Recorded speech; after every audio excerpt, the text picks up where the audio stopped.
The lesson of today's gospel is a difficult one for us to identify with.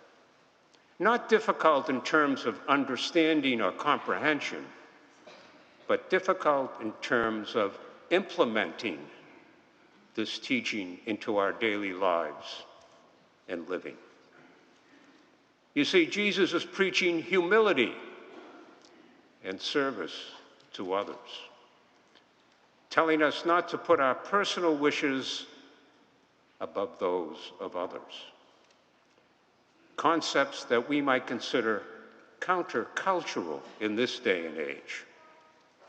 And it appears that the situation was not much different in Jesus' time. People then, even some of his disciples, appear full of ambition with a need for authority, power, and prestige. You know, there is no denying that we live in a society that is pretty much consumed with power, prestige, and a fervent desire to move up the ladder.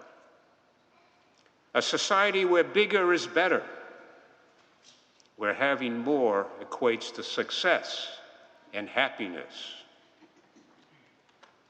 So what we just heard in today's gospel can be construed as countercultural and even revolutionary. But wasn't Jesus revolutionary in his own day? Sure he was. So how should we interpret this gospel and apply it to our daily lives and living? Let's rewind the tape and listen more closely to Jesus' words.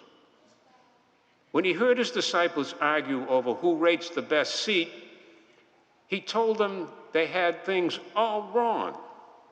He said, "Whoever wishes to be great among you will be your servant. Whoever wishes to be first among you will be the slave of all." Such a teaching is radical. It's revolutionary and upsetting not only to society in Jesus' time, but in our own time. So what are we to do? Certainly Jesus is not telling us to give everything away, although his advice to the rich man in last week's gospel seems to suggest that. It actually made me kind of nervous.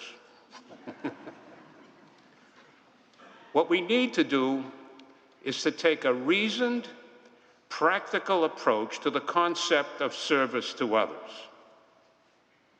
Perhaps we can leverage what we have in service to others. Some will be able to do more with their time, talent, and treasure, and some less. And that's fine.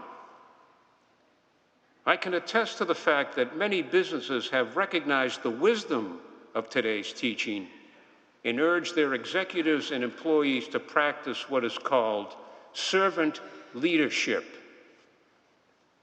These companies encourage their employees to go out into the community to provide support by involvement in causes that benefit others, especially those in need, those living on the margin.